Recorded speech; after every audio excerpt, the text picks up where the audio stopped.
Okay. Okay, this is from one of the many conversations he's had. Actually, there are Krishnamurti schools. How many places have Krishnamurti schools? Anybody knows one Krishnamurti school? Yeah, LVB is not a bad thing. I mean, we talk about Krishnamurti than most schools in the world. So, but yeah, we are not a Krishnamurti school. There are some inspirations that we have taken from Krishnamurti's philosophy or his perspectives, but we are not a Krishnamurti school. Krishnamurti schools are founded by Krishnamurti Foundation of India. There is a foundation, and that foundation actually administers and runs schools. There are a few other actually, like say Center for Learning and things like that, or Sholai. That's not a Krishnamurti school, but they're very closely associated with Krishnamurti's philosophy. But they're still not run by Krishnamurti school, Foundation of India. Yeah, so somebody was saying Rishi Valley. Correct. Rishi Valley was one of the first schools that was started. And then there is one in Sayadri school. Sayadri is also not a Sayadri is Krishna school. Okay, sorry. There are around 6. Okay, yeah, there is one in Varanasi, then there is the school in Chennai, then there is Valley School in Bangalore. Anyway, information, I could be wrong. And Krishnamurti has done some schools here, but he's lived a lot of his life in California and Rockwood, so internationally he is somebody who has touched many people through his conversations about many things. We call them philosophical, what is philosophy, man? What's philosophy? Anybody? Come on, 1, 2 people. What is philosophy? Just one line. Okay, I won't ask any follow-up questions. The interest of learning more knowledge. Knowledge? Yeah. I mean, yeah, you could say, I would say, delve deeper into the meaning of things, purpose of things, about why we do things the way we do, so understanding ourselves, understanding the connections between us, some of it is, spread into religion for some people, and, there are many aspects. There is spirituality, there is religion, so all of that. So anyway, I mean, he's a thinker for sure, who's impacted many people, and I am personally also impacted by reading Krishnamurti in a big way. So anyway, you live in one of the most beautiful valleys I have seen. It has a special atmosphere. Have you noticed? Especially in the evenings and early mornings, a quality of silence which permeates, which penetrates the valley. There are around here, I believe, the most ancient hills in the world, and man has not spoiled them yet. And wherever you go, in cities or in other places, man is destroying nature, cutting down trees to build more houses, polluting the air with cars and industry. Man is destroying animals. There are very few tigers left. Man is destroying everything because more and more people are born and they must have more space. Gradually, man is spreading destruction all over the world. And when one comes to a valley like this, where there are very few people, where nature is not still spoiled, where there is still silence, quietness, beauty, one is really astonished. Every time one comes here, one feels the strangeness of this land, but probably you have become used to it. You do not look at the hills anymore. You do not listen to the birds anymore, to the wind among the leaves. So you have gradually become indifferent. How many of you have become indifferent, Amma? We've gotten used to the thing. We don't see the hills anymore. We don't see the sunrise anymore. Don't listen to the birds anymore. Really? We have not become like that? Okay? Maybe we haven't. Education is not only learning from books, memorizing some facts, but also learning how to look, how to listen to what the books are saying, whether they are saying something true or false. All that is part of education. Education is not just to pass examinations. take a degree and a job, get married and settle down, but also to be able to listen to the birds, to see the sky, to see the extraordinary beauty of a tree and the shape of the hills, and to feel with them, to be really directly in touch with them. As you grow older, that sense of listening, seeing, unfortunately disappears because you have worries. You want more money, a better car, more children, or less children. You become jealous, ambitious, greedy, envious. So you lose the sense of beauty of the earth. You know what is happening in the world. You must be studying current events. There are wars, revolts, nation divided against nation. In this country too, there is division, separation, more and more people being born, poverty, squalor, and complete callousness.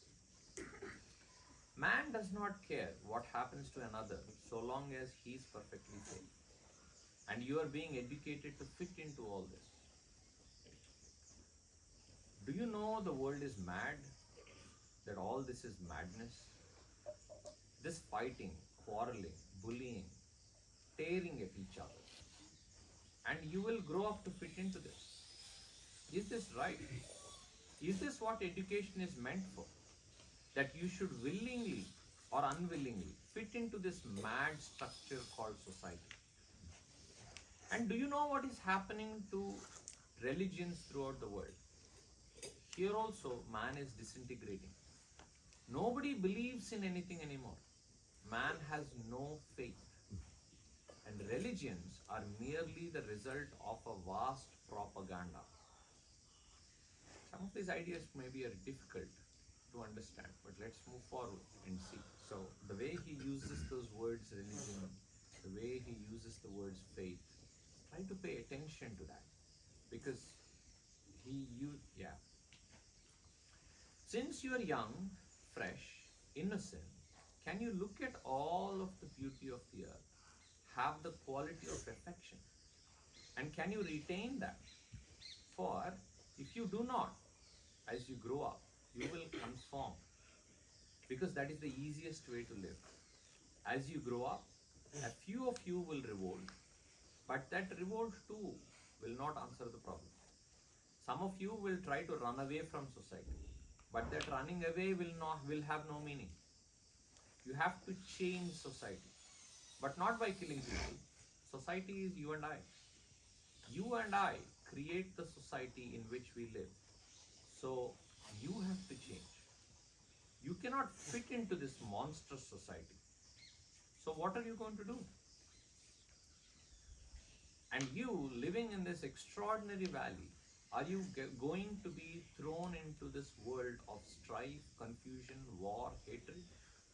Are you going to conform, fit in, accept all the old values?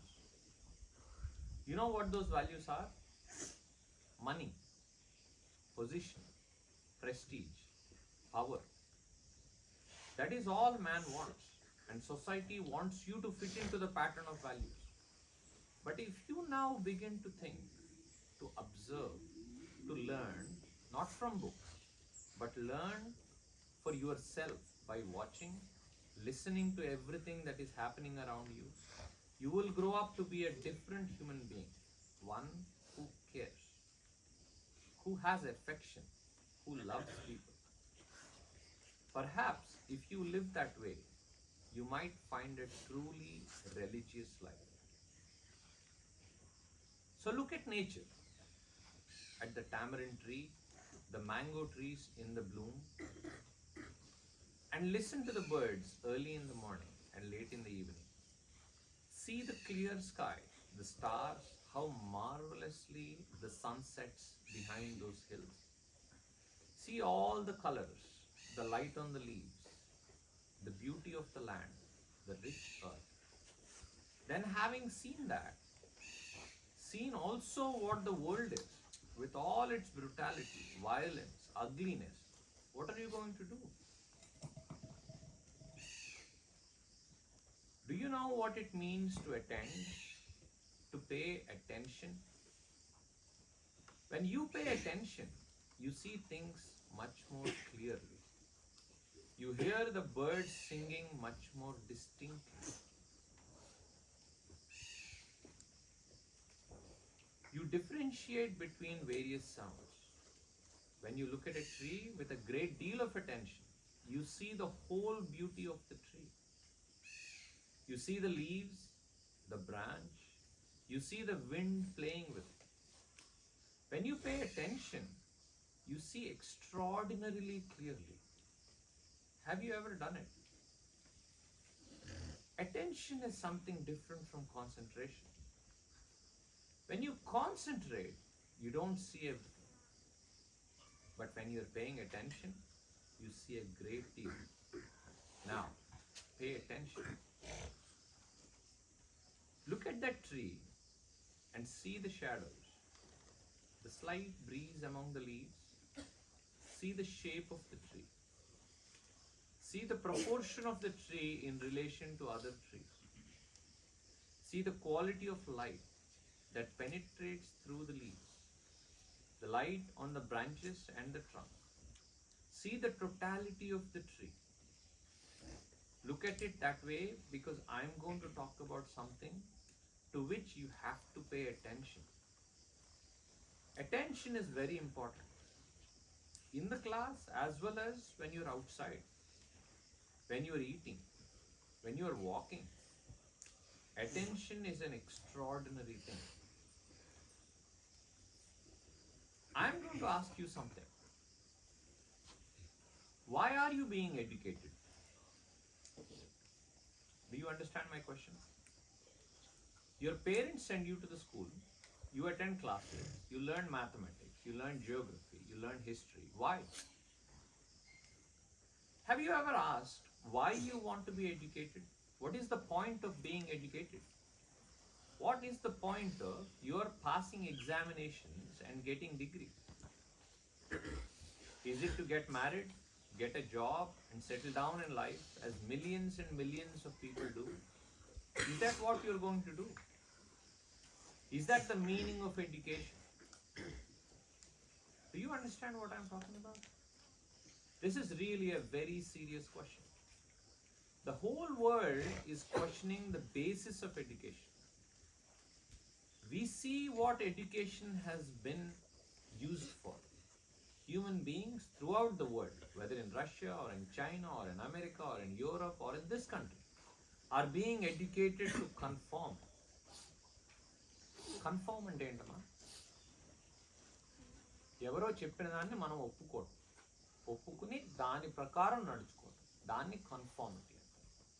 You accept and you agree and you follow somebody else's systems and rules and all of that. That is conformity.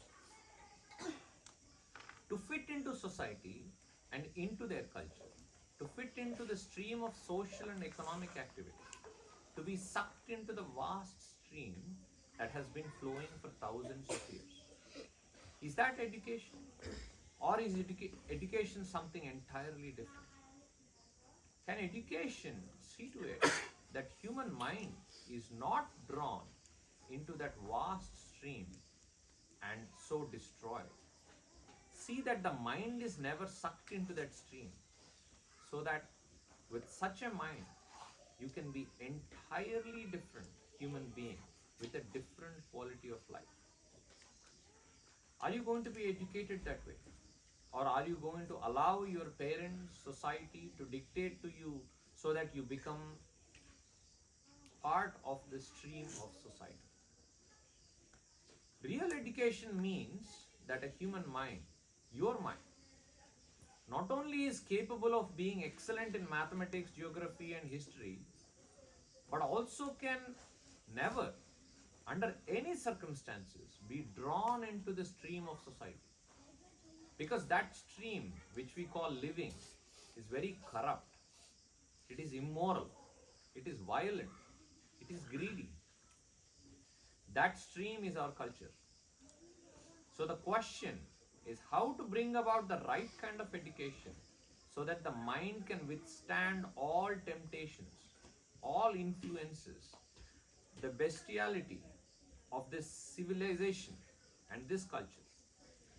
We have come to a point in history where we have to create a new culture, a totally different kind of existence, not based on consumerism and industrialization, but a culture based upon a real quality of religion.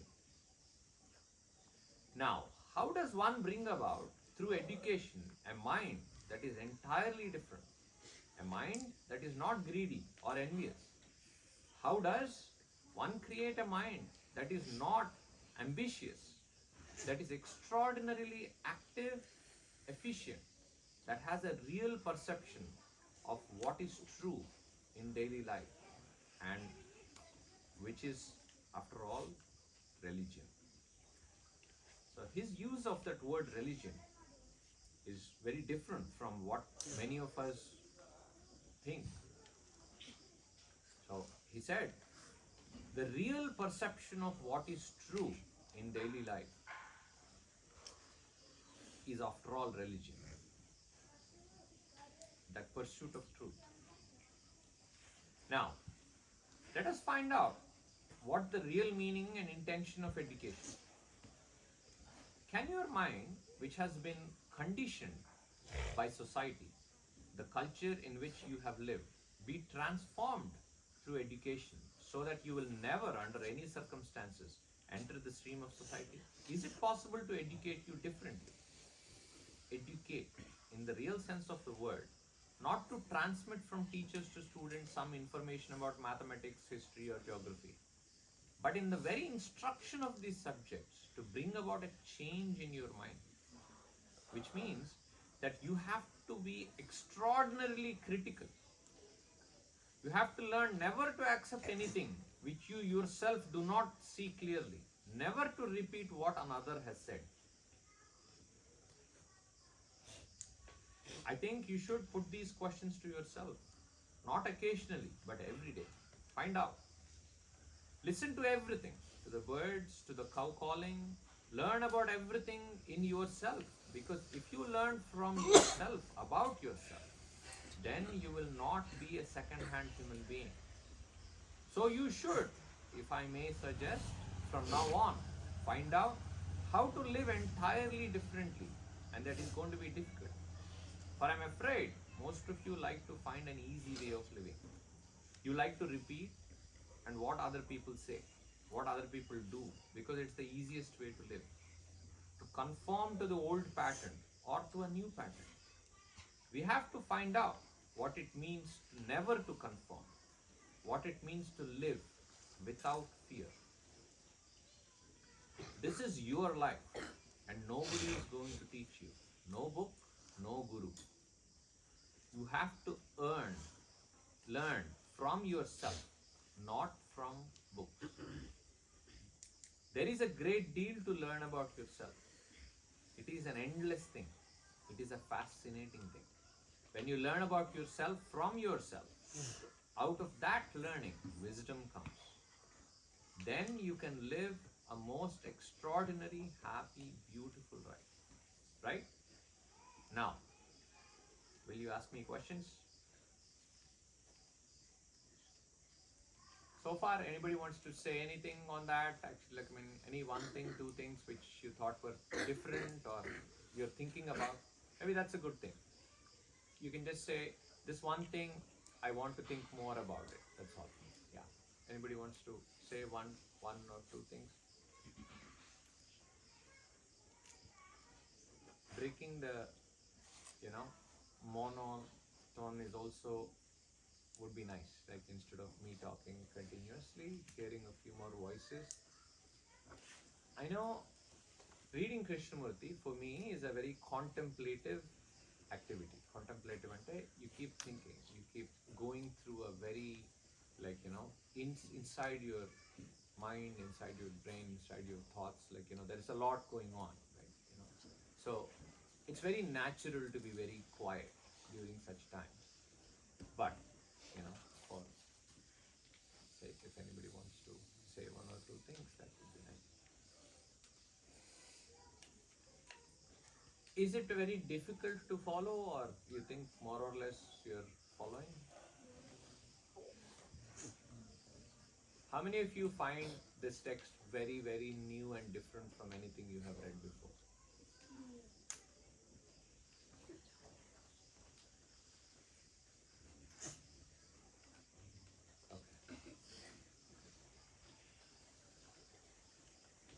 Okay, so we'll continue then.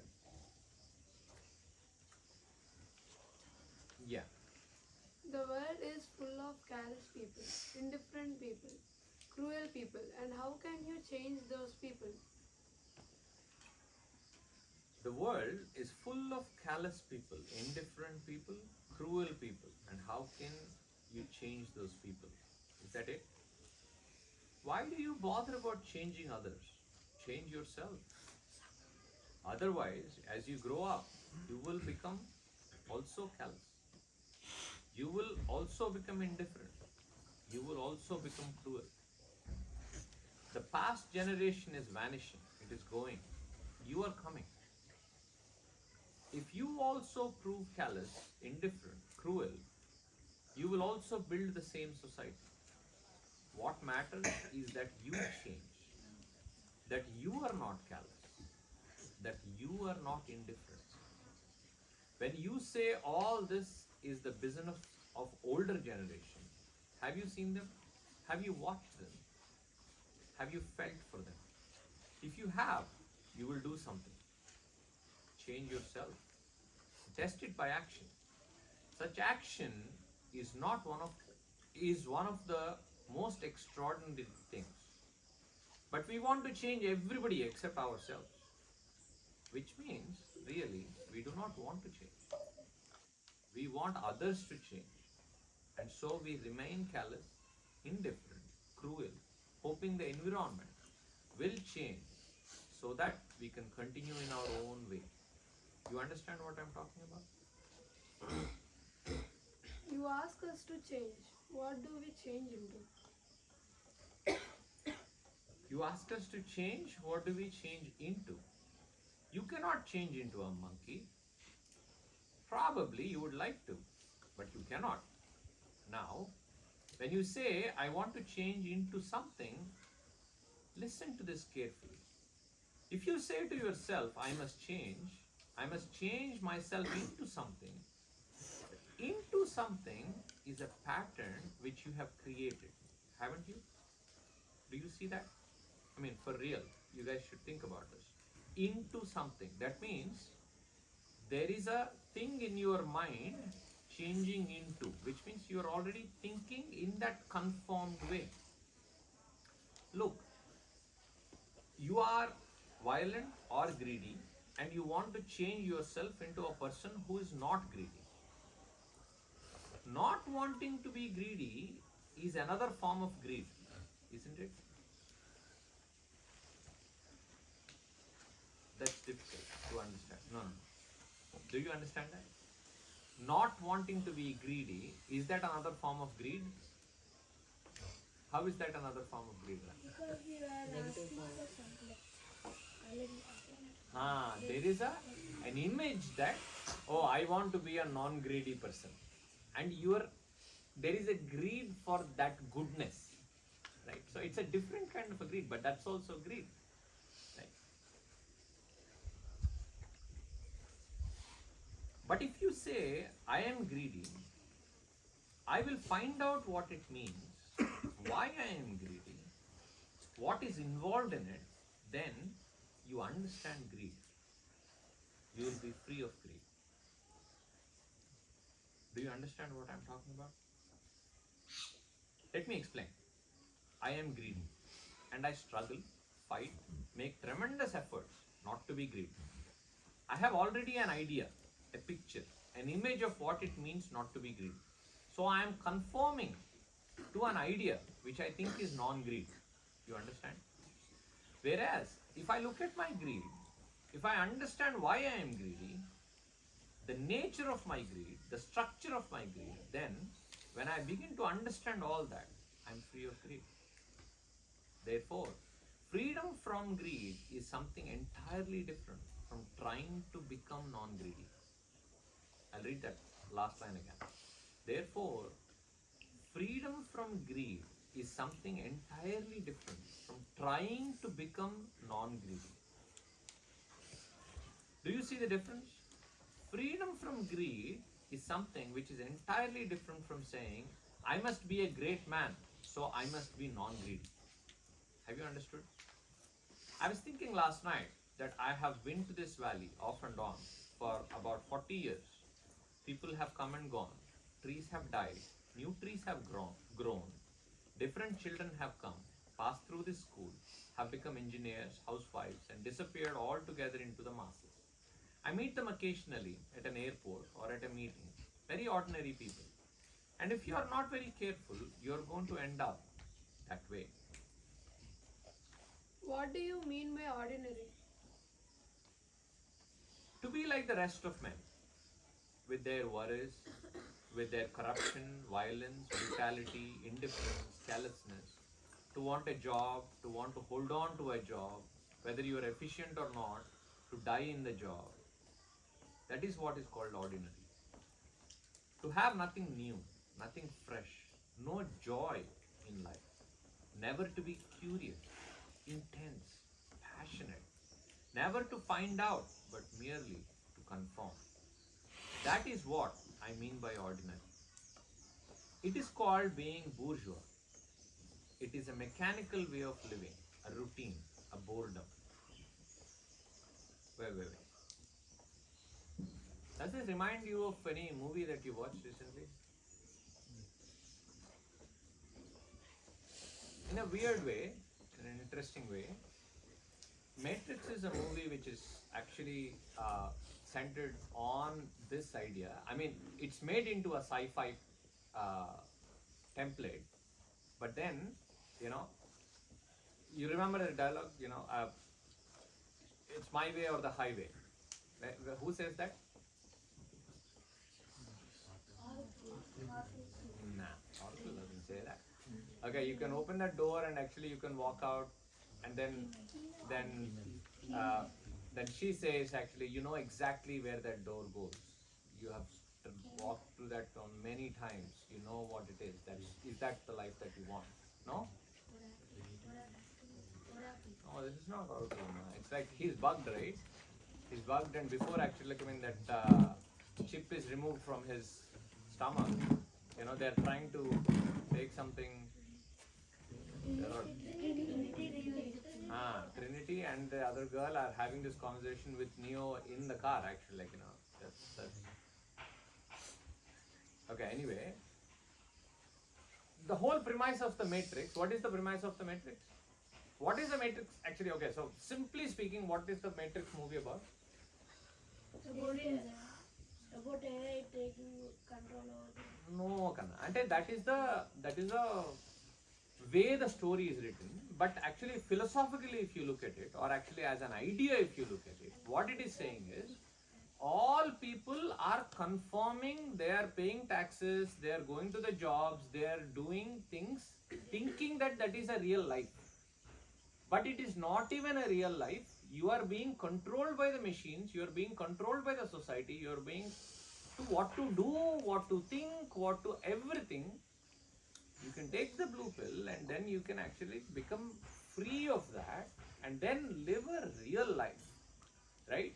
So in some ways that is what the Matrix movie is about. The Matrix movie is saying either you're plugged into the Matrix where, you are all the shopping and all the money and all of this is actually controlling your life, or you come out of that and actually become free. That's what the Matrix movie is about. Anyway, I know as kids you don't analyze that part of it that much, but anyway, so yeah. How can we get rid of being ordinary? How can you get rid of being ordinary? Do not be ordinary. You cannot get rid of it. Just do not be. How, sir? There is no how. You see that one of the most destructive questions, tell me how. Man has always been saying throughout the world, tell me how. If you see a snake a poisonous cobra, you do not say, please tell me how to run away from it. You just run away from it. In the same way, if you see that you are an ordinary man, run, leave. Not tomorrow, but now. Since you will not ask any more questions, I am going to propose something. You know, people talk a great deal about meditation, don't they? They do. You know nothing about it. I'm glad. Because you know nothing about it, you can learn about it. It is like knowing French or Latin or Italian. Because you do not know, you can learn. You can learn as though for the first time. Those people who already know what meditation is, they have to unlearn and then learn. How many of you understood that part? Like say for example, in you come to my math class sometimes and there is a method you have already learned in integers, right? You know, some minus into minus is this, this into this, whatever, 2 minus is plus whatever, right? When you learn that method, it's 10 times more work for me. Why is it 10 times more work? To teach a habit. To teach Because that habit. I have to make you unlearn the wrong things. If it is a fresh new mind or a heart, that's why all of this is easier for children. The adults would be struggling because their minds are so stuck in 25, 28, 35 years of their lives that they are not ready to take all of this in. But you are young, fresh minds who are actually more alive and attentive. So you are possibly learning so much more or paying attention so much more than the adults are doing. That is the thing of sometimes needing to unlearn to learn a thing, right? Those people who already know what meditation is, they have to unlearn and then learn. You see the difference? Since you do not know what meditation is, let us learn about it. To learn about meditation, you have to see how your mind is working. You have to watch. As you watch a lizard going by, walking across the wall, you see all its 4 feet, how it sticks to the wall, and as you watch, you see all the movement. In the same way, watch your thinking. Again, watch your thinking. Do not correct it. Do not suppress it. Do not say all this is too difficult. Just watch. Now, this morning. First of all, sit absolutely still. Sit comfortably. Let's do that. Cross your legs. Cross your legs is possible, I guess, but that's fine. Sit absolutely still. Close your eyes. But if you close your eyes, you're all going to become like Nihal, I think.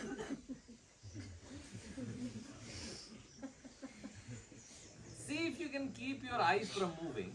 You understand? Your eyeballs are apt to move. Keep them completely quiet.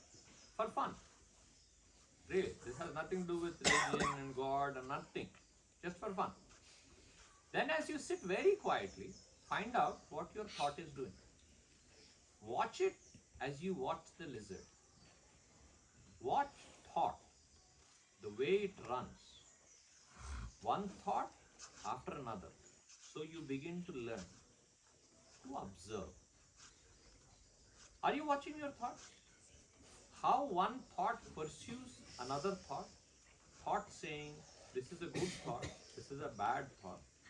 When you go to bed at night and when you walk, watch your thought. Just watch thought. Do not correct it.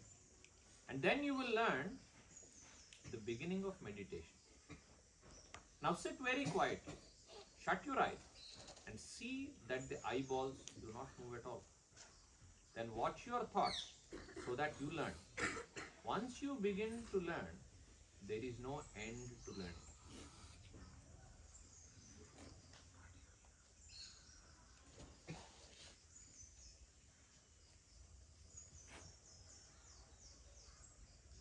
Okay. How long was that? Too long? Too long? Raise of hands, too long? Yeah. How many of you feel like that was very out of syllabus? Very out of syllabus. Right. How many of you felt like, oh, this was new and maybe a little fun, little exciting, little different, and yeah, some of you felt that. Yeah. For me, I started reading Krishnamurti much later actually. So I think I was during my engineering days I read quite a bit, but before that I started a little bit, but yeah. How many of you are, so there are two types of minds Krishnamurti is talking about, correct? Right? Two types. Yeah, we could roughly say that, right? So one is the old school, one is the old, one is the conforming, and then there is a new, attentive, alive, so joyous, right? So anybody wants to talk about that? How many of you feel like, you are the old or the new?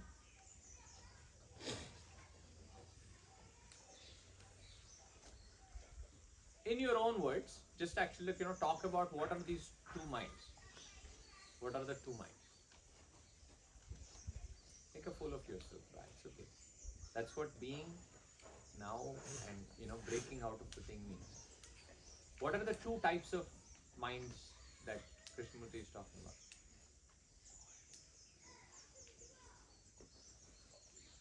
One that tries to mold into the society, and one that tries to have a shape and form. Thank you. Yes? One type of mind is when you try to fit into like everyone, try to fit into the society like everyone else, be like everyone else, live like everyone else, and find happiness in itself. And the other one says, just be yourself and try to find a new thing. No, thank you. No, you did great. You did great actually. It may not be perfect, but it's not about perfect, Amma. This is about ourselves. It's what we feel, and you found words well actually. Anybody else wants to add? Anybody else wants to take it from there? Yes, Can sister. I use matrix philosophy? Yeah. Do The whatever. one might uses red pill, the other uses the blue pill. Okay, but I didn't see the movie, so please explain that a little bit. One mind wants to go into the matrix, the other one doesn't. Okay, which mind wants to go into the matrix and which mind does not? And why is that? Actually, I forgot. Okay, no, that's okay. Yes, Kedar. One wants to live in real world, one wants to live in dream world. Dream world. Okay, so what is the dream world and what is the real world? So the real world, so the conforming people are living in the real world, and then the people who are saying no, we will not conform, they are living in a dream world. It's the opposite. Oh, so if you don't conform, then that is the real world, and all of rest of the world who are doing their thing, they are living in a dream world. Okay, the dream world word is interesting or different, but yeah. Anybody else wants to add? Yes, please. Yeah, thanks for some of you getting started. I thought we always had a starting trouble. Once there is starting, we always can know how to. Also talking about introverts and extroverts. How people don't share anything with other people, and how people feel open about stuff.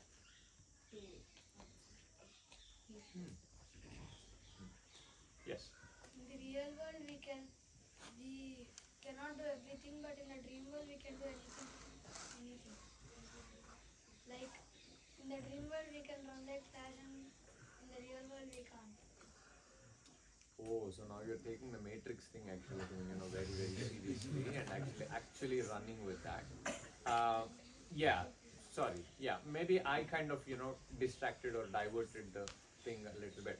But Krishnamurti, when he is saying for you to have a very attentive mind or a mind where you are very alive and really living in the moment now, without thinking, without worrying about what the teacher is saying, what the next person is saying, but for you, like say for example, I am bored. If now you are bored, you are bored. Like whether the teacher says something, whether Nandana says something, whether actually like, the Constitution of India says something, it doesn't matter. That is your central truth about who you are right now. This activity has bored you. That's your truth, right? And whether there is your friend feels differently or something, that's different. Then you are living your own truth, your own mind. That's the other second quality that they're talking about. But Krishnamurti is talking about, I know he has touched on many different things. Like say for example, when India and Pakistan actually are in war, right? Say for example, this whole idea that actually all Indians have to support India in that war against Pakistan, this is a very concocted, which is a very it is a story that is being pushed on everybody. Not just that, or maybe it could be about God. Like say for example, your family says, oh, after we die this happens, or actually if we don't believe in this, then this happens. All of these things are not really things that are real for you. You are going with what is being told to you. What is somebody else is created a narrative for you, and you are saying, I will not question it, I will not challenge it, I will just go with, right? How many things are we doing like that, and how many things we are doing like this? It's not about doing what we want.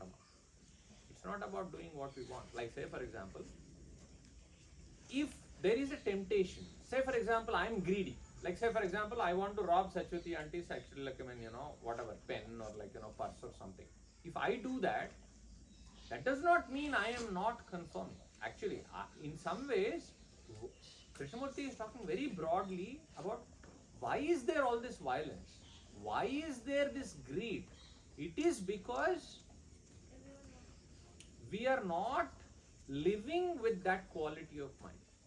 We are not living more alive. Say, what in that example, if I am alive, if I am going to take Sachwati auntie's purse, I would be feeling sensitive and paying attention to what she would feel. What is happening to her, what is happening to me, what joy or happiness I am getting from it, what sadness she is getting from it, what is happening to everybody around. All of this, if I am aware, if I am paying attention, then your actions will be different. Again, Krishnamurti is not saying your actions will be good. No, don't go with an idea of good. Good means everybody has to help each other. Good means everybody has to be this or that or that. That is again a conformity to an idea of good. Don't even do that is what he's saying. He's saying live with that fundamental quality of being sensitive, paying attention to everything that is around you. Pay attention to all of it. And when you can pay attention to all of it, you will have a quality of mind that will bring about the change in all of humanity and the society. Anyway, some of these ideas are not easy to just listen once and actually that brings about a change. But these are seeds that I hope are sown, and these lead to an honest exploration of yourself. That's all. Your understanding of things. Again, if Krishnamurti is 100% wrong, that's totally fine. The only question is, he is not saying think like this. He is not saying that. All he is saying is fundamentally saying don't conform, don't go with what the society is, but for yourself have a quality of mind that you can find out your own learning. You learn about, I don't know, why should you wear that sweater, right? Is it cold? Is it not? Or is it about whatever, where I have to put the sweater later, or why this sweater? All of that, there is just a simple way of being alive. And can we be alive? Right? Again, so one very important simple thing is, just because a teacher is saying you do homework now, you do this now, you wake up in the morning, don't do it that way. That is conforming. That is conforming. There is no doubt about that. You live with the quality and awareness of understanding every bit of it. What he is talking about for the tree, if you learn how to look at a tree with that quality, with the leaves, with the branches, with the wind, with actually the total shape, and then this tree in relation to all other trees, you will learn to do that with people. You will learn to do that with your own life. And when you do that, order naturally comes. That is the nature of order. Order is not something we just put through rules. Order comes when we understand our relationships with each other. Anyway, so that's a